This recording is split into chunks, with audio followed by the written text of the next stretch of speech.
নমস্কার, কিচেন টেলসে সবাইকে স্বাগত। আজকে এই ঝামেলা ঝঞ্ঝাটহীন চিকেনের এই রেসিপিটি শেয়ার করছি। এটা হলো নেপালি চিকেন কো আচার।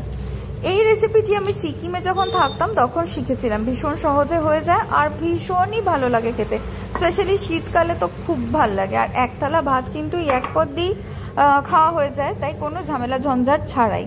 তাই রেসিপি শুরুর আগে অনুরোধ রইল, প্লিজ চ্যানেলটিকে সাবস্ক্রাইব করে দেবেন। নতুন নতুন রেসিপি আপনাদের সাথে শেয়ার করার আমি মোটিভেশন তাহলে পরে পাবো। এখানে আমি বোনলেস চিকেন নিয়েছি 300 গ্রাম। সেটাকে ছোট ছোট এরকমভাবে কিউব করে আমি কেটে নিচ্ছি। এইবার বলে রাখি, রান্নাটি করতে কিন্তু মানে টোটাল ম্যাক্সিমাম 15 মিনিট লাগে, আর কিন্তু ভীষণই স্বাদের হয়। মানে একদম অন্যরকম একটা স্মোকি ফ্লেভার আসে। একবার কিন্তু অবশ্যই বানিয়ে দেখবেন। এখানে 4-5টা শুকনো লঙ্কা গরম জলে ভিজিয়ে রেখেছিলাম 15 মিনিটের জন্য। আর চিকেনের পিসগুলোর মধ্যে নুন হলুদ মাখিয়ে এটাকে ভালো করে ভাজতে হবে মিডিয়াম ফ্লেমে। মিডিয়াম টু হাইতে ভাজবেন, পুরো হাইতে ভাজবেন না, যাতে চিকেনগুলো ভেতর থেকে ভালো মতো ভাজা হয়ে যায় সেটা দরকার।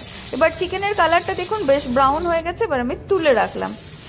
1 থেকে 2 চামচ তেল প্রথমেই দিয়েছিলাম, সেই তেলে চিকেন ভাজলাম। আর চিকেন ভাজা যে তেলটা অবশিষ্ট ছিল সেটার মধ্যেই একটা পেঁয়াজ রাফলি চপ করে এটাকেও কিন্তু সতে করে নিচ্ছি মিডিয়াম ফ্লেমে।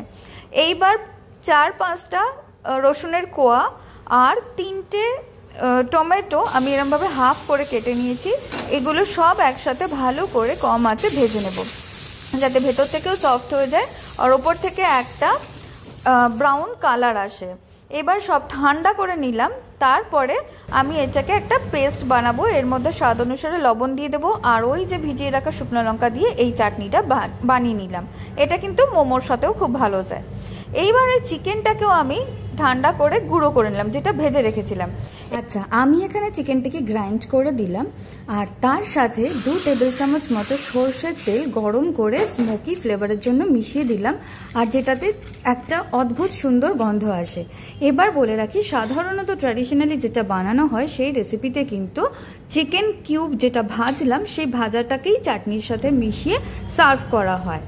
আর অনেকে ওই নুন হলুদ দিয়ে মাখিয়ে চিকেনটিকে না ভেজে পুড়িয়ে নেন, তো আপনারা সেভাবেও করতে পারেন। কিন্তু এইভাবে বানিয়ে গরম এক থালা ভাতের সাথে যদি খান, অসাধারণ লাগবে খেতে। এটা কিন্তু বেশ স্পাইসি, মানে ঝাল ঝাল হয়, কিন্তু খুব বেশি মশলা এর মধ্যে কিন্তু নেই, সেটা দেখতেই পারলেন। তেলও কিন্তু খুব বেশি নয়। এবার ঝালটা আপনার বাড়ির টেস্ট বাডে অনুযায়ী আপনি বাড়িয়ে বা কমিয়ে নিতে পারেন। আমি এখানে 4-5টি শুকনো লঙ্কা ইউজ করেছিলাম, দেখেছেন আশা করি। অদ্ভুত স্বাদের এই চিকেন একবার অবশ্যই বানিয়ে দেখবেন। আর ভিডিও ভালো লাগলে লাইক অবশ্যই করে দেবেন। ভালো থাকবেন, নমস্কার।